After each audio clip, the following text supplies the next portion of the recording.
Ai, num país multicolor, unha velhinha baixo o sol, é moi famosa no lugar, A abella Maia. disposta a axudar.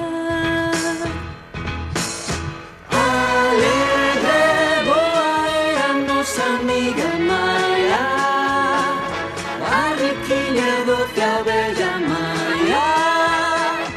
Maia boa sen cesar, no seu mundo non hai mal, non hai problema que non solucione Maia. A fede lle doce abella Maia.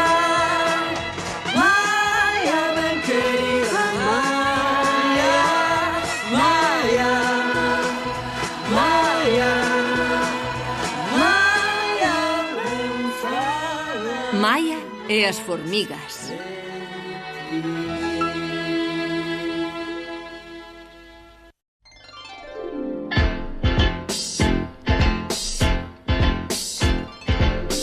Lá num país cheio de cor, nasceu um dia uma abelha, bem conhecida pela amizade, pela alegria e pela bondade.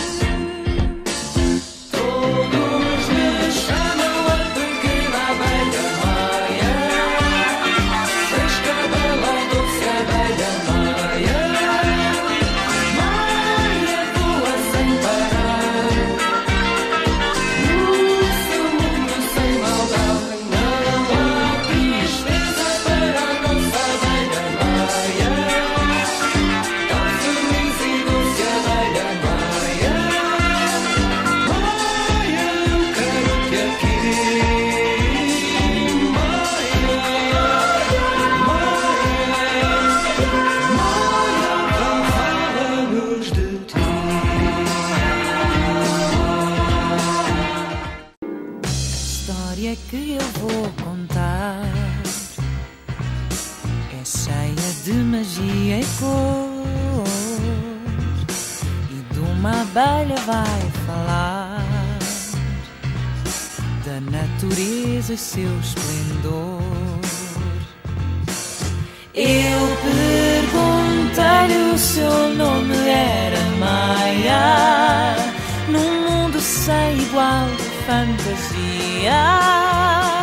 Maia sempre a esvoaçar, continua a encantar, está sempre em sarilhos, é a abelha Maia. Maia e seus amigos à aventura, Maia, todos te adoram. Maia, Maia, Maia, que Abelha Maia. mais O nascimento de Maia.